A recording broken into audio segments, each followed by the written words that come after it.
السلام علیکم۔ امید کرتی ہوں آپ سب خیریت سے ہوں گے۔ حضرت موسیٰ کا ذکر قرآن پاک میں تفصیل سے بیان کیا گیا ہے۔ یہ ایمان، صبر اور اللہ کی مدد پر بھروسے سے ایک شاندار مثال ہے۔ ان کا ذکر کئی مختلف صورتوں میں آیا ہے۔ حضرت موسیٰ علیہ السلام کی پیدائش اس وقت ہوئی جب مصر میں فرعون بنی اسرائیل پر ظلم کر رہا تھا۔ اس نے حکم دیا تھا کہ بنی اسرائیل کے تمام نومولود لڑکوں کو قتل کر دیا جائے۔ اللہ تعالیٰ نے حضرت موسیٰ علیہ السلام کی ماں کو وحی کی کہ وہ انہیں ایک صندوق میں ڈال کر دریائے نیل میں بہا دے۔ اللہ کی حکمت سے یہ صندوق فرعون کے محل تک پہنچا اور فرعون کی بیوی حضرت آسیہ نے انہیں اپنی اولاد کے طور پر پا لیا۔ حضرت موسیٰ علیہ السلام جوان ہو کر مدین چلے گئے، جہاں ان کی ملاقات حضرت شعیب علیہ السلام سے ہوئی۔ حضرت شعیب علیہ السلام نے اپنی بیٹی کا نکاح حضرت موسیٰ علیہ السلام سے کیا۔ کئی سال بعد حضرت موسیٰ علیہ السلام اپنے اہل خانہ کے ساتھ مصر واپس جا رہے تھے جب انہیں کوہ طور پر نبوت عطا کی گئی۔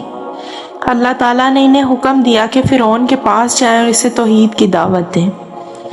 حضرت موسیٰ علیہ السلام اپنے بھائی حضرت ہارون علیہ السلام کے ساتھ فرعون کے دربار میں گئے اور اسے اللہ پر ایمان لانے کی دعوت دی۔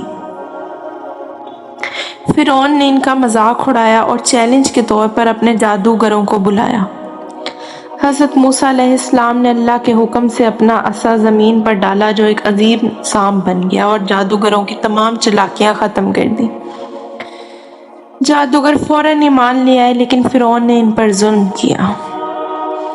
اللہ تعالیٰ نے فرعون اور اس کی قوم کو مختلف عذابوں میں مبتلا کیا، جیسے ٹڈی، خون اور مینڈکوں کا عذاب۔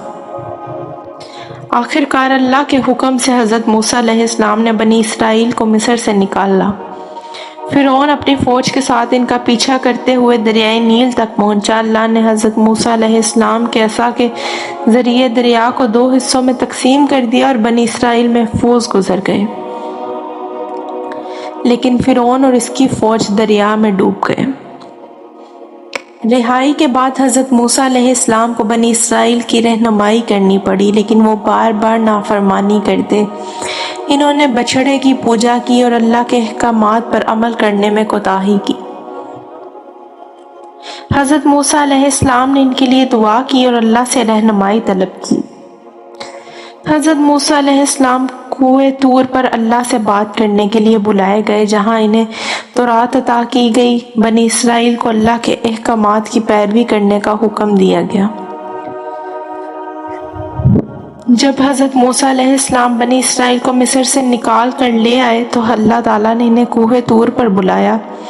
یہاں حضرت موسیٰ علیہ السلام کو اللہ تعالیٰ سے براہ راست گفتگو کا شرف حاصل ہوا۔ اسی مکالمے میں حضرت موسیٰ علیہ السلام نے اللہ سے درخواست کی کہ وہ اپنا دیدار دکھائے۔ اللہ تعالیٰ نے فرمایا، تم مجھے نہیں دیکھ سکتے لیکن پہاڑ کی طرف دیکھو، اگر وہ اپنی جگہ قائم رہا تو تم مجھے دیکھ سکو گے۔ جب اللہ تعالیٰ نے پہاڑ پر اپنی تجلی ڈالی تو وہ ریزہ ریزہ ہو گیا اور حضرت موسیٰ علیہ السلام بے ہوش ہو گئے۔ ہوش میں آنے کے بعد انہوں نے توبہ کی اور اللہ تعالیٰ کی عظمت کو تسلیم کیا۔ اللہ تعالیٰ نے حضرت موسیٰ علیہ السلام کو بنی اسرائیل کی رہنمائی کے لیے تورات عطا کی۔ یہ احکامات اللہ کی شریعت تھے جو لوگوں کو عدل و انصاف اور عبادت کی راہ دکھاتے تھے۔ حضرت موسیٰ علیہ السلام جب کوہ طور پر گئے تو بنی اسرائیل کے نامی شخص کے کہنے پر ایک بچھڑے کی پوجا شروع کر دی۔ سامری نے سونے سے ایک بچھڑا بنایا اور کہا یہ ان کا معبود ہے۔ حضرت موسیٰ علیہ السلام جب واپس آئے تو بہت غصے میں تھے۔ انہوں نے بچھڑے کو توڑ دیا اور سامری کو سزا دی۔ اس واقعے کے بعد انہوں نے اللہ تعالیٰ سے بنی اسرائیل کی معافی کے لیے دعا کی اور اللہ نے ان کی دعا قبول کر لی۔ جب حضرت موسیٰ علیہ السلام نے بنی اسرائیل کو حکم دیا کہ وہ ارض مقدس میں داخل ہوں تو انہوں نے ڈر اور نافرمانی کا مظاہرہ کیا اور یہ کہہ دیا کہ وہ خود جا کر لڑائی کریں۔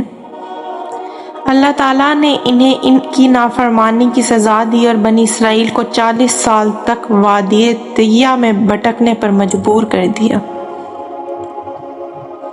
حضرت موسیٰ علیہ السلام کی کہانی کا ایک اور اہم واقعہ حضرت خضر علیہ السلام سے ملاقات ہے۔ انہوں نے حضرت موسیٰ علیہ السلام کو بتایا کہ ایک بندہ حضرت خضر ان سے زیادہ علم رکھتا ہے۔ حضرت موسیٰ علیہ السلام نے ان کے ساتھ سفر کیا جہاں انہوں نے 3 حیرت انگیز واقعات دیکھے۔ حضرت خضر نے ایک کشتی کو نقصان پہنچایا، ایک نوجوان کو قتل کیا، ایک دیوار کو بغیر کسی اجرت کے ٹھیک کیا۔ حضرت موسیٰ علیہ السلام نے ان سب پر سوالات کیے تو حضرت خضر نے وضاحت کی کہ یہ سب اللہ کے حکم سے ہوا تھا اور اس میں حکمتیں پوشیدہ تھیں۔ حضرت موسیٰ علیہ السلام نے اپنی زندگی بنی اسرائیل کی رہنمائی اور انہیں اللہ کی راہ دکھانے میں گزاری۔ آپ کی وفات 40 سال کے بعد وادی طیہ میں ہوئی۔ بنی اسرائیل کو ارض مقدس میں داخل کرنے کا مشن حضرت یوشع بن نون علیہ السلام نے مکمل کیا۔ حضرت موسیٰ علیہ السلام کی دعوت مکمل طور پر اللہ کی عبادت اور اس کی وحدانیت پر مبنی تھی۔ ہر آزمائش کے دوران حضرت موسیٰ نے صبر کا مظاہرہ کیا اور اللہ پر بھروسہ رکھا۔ حضرت موسیٰ علیہ السلام نے بنی اسرائیل کی رہنمائی کی، چاہے وہ کتنے ہی نافرمان کیوں نہ ہوں۔ خضر علیہ السلام کے ساتھ سفر نے یہ درس دیا کہ اللہ کی حکمتیں انسان کی سمجھ سے بالا تر ہیں۔ حضرت موسیٰ علیہ السلام کو اللہ تعالیٰ نے کئی معجزات عطا کیے جو ان کی نبوت کا ثبوت تھے اور بنی اسرائیل کی رہنمائی میں اہم کردار ادا کرتے رہے۔ یہ معجزات فرعون اور اس کی قوم کے سامنے پیش کیے گئے تاکہ وہ توحید کی دعوت قبول کریں۔ یہاں حضرت موسیٰ علیہ السلام کے اہم معجزات کے بارے میں کئی بار ذکر کیا گیا ہے۔ حضرت موسیٰ علیہ السلام کے سب سے مشہور معجزات میں سے ان کا ایک عصا تھا جو اللہ کے حکم سے سام بن جاتا تھا۔ جب حضرت موسیٰ علیہ السلام فرعون کے دربار میں گئے اور اللہ پر ایمان لانے کی دعوت دی تو فرعون نے اپنے جادوگروں کو بلا لیا۔ جادوگروں نے رسیاں اور لاٹھیاں پھینکی جو جادو کے ذریعے سانپوں کی طرح دکھائی دیتی تھیں، لیکن اللہ کے حکم سے حضرت موسیٰ علیہ السلام نے اپنا عصا زمین پر ڈالا جو ایک عظیم سانپ بن گیا اور جادوگروں کی تمام رسیوں اور لاٹھیوں کو نگل گیا۔ اللہ تعالیٰ نے حضرت موسیٰ علیہ السلام کو دوسرا بڑا معجزہ ید بیضا کی صورت میں عطا کیا۔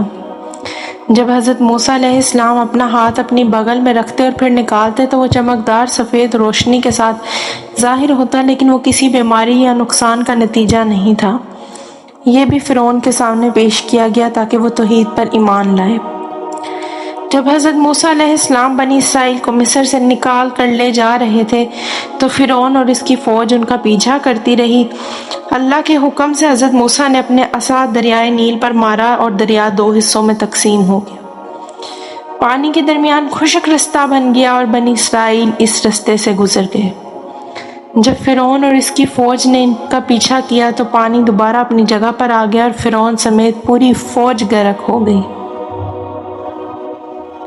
بنی اسرائیل جب صحرا میں سفر کر رہے تھے تو انہیں پانی کی شدید کمی کا سامنا ہوا۔ اللہ کے حکم سے حضرت موسیٰ علیہ السلام نے اپنا عصا ایک پتھر پر مارا اور اس پتھر سے 12 چشمے پھوٹ پڑے۔ ہر قبیلے کے لیے ایک الگ چشمہ تھا تاکہ ان کے درمیان جھگڑا نہ ہو۔ بنی اسرائیل کے لیے اللہ تعالیٰ نے صحرا میں کھانے کا بندوبست کیا۔ آسمان سے من یعنی کہ ایک قسم کی میٹھی غذا اور سلوہ یعنی کہ پرندے نازل کیے گئے تاکہ وہ بھوک سے محفوظ رہیں۔ یہ ایک عظیم نعمت تھی جو اللہ نے بنی اسرائیل کو عطا کی۔ جب بنی اسرائیل نے اللہ کے احکامات پر عمل کرنے میں سستی دکھائی اور تورات کو ماننے سے انکار کیا تو اللہ نے کوہ طور کو ان کے اوپر بلند کر دیا۔ یہ ان کے لیے ایک وارننگ تھی کہ اگر وہ نافرمانی کریں گے تو پہاڑ ان پر گر جائے گا۔ یہ دیکھ کر انہوں نے توبہ کی اور اللہ کے احکامات کو قبول کیا۔ جب فرعون اور اس کی قوم نے حضرت موسیٰ علیہ السلام کی دعوت کو جھٹلایا تو اللہ نے مختلف عذاب نازل کیے۔ ایک عذاب کے طور پر دریائے نیل کا پانی خون میں بدل گیا۔ فرعون اور اس کی قوم کے لیے یہ پانی پینے اور استعمال کے قابل نہ رہا، لیکن بنی اسرائیل کے لیے یہ پانی صاف رہا۔ فرعون کی نافرمانی کی وجہ سے اللہ نے مصر پر مختلف عذاب نازل کیے۔ پورے ملک میں ٹڈیوں نے فصلوں کو تباہ کر دیا، ہر جگہ مینڈک بھر گئے، حتیٰ کہ گھروں میں بھی۔ انسانوں اور جانوروں کو جوؤں نے پریشان کیا۔ اللہ تعالیٰ نے حضرت موسیٰ علیہ السلام کو نبوت عطا کرنے سے پہلے کوہ طور پر بلایا، جہاں انہیں ایک جھاڑی میں آگ کی شکل میں اللہ کی تجلی نظر آئی۔ یہ حضرت موسیٰ علیہ السلام کی نبوت کے آغاز کا عظیم معجزہ تھا۔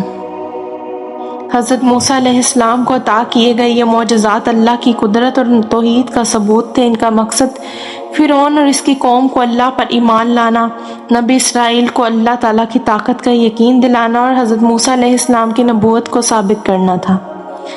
یہ تمام معجزات قرآن میں مختلف صورتوں میں بیان کیے گئے، جو اللہ کی قدرت اور بندوں کے لیے رہنمائی کا ذریعہ ہے۔ امید کرتی ہوں آپ کو یہ اسلامی کہانی پسند آئی ہوگی۔ ایسے مزید اسلامی واقعات کے لیے میرے چینل کو سبسکرائب کریں۔ ملتے ہیں ایک اور ویڈیو کے ساتھ، تب تک کے لیے اللہ حافظ۔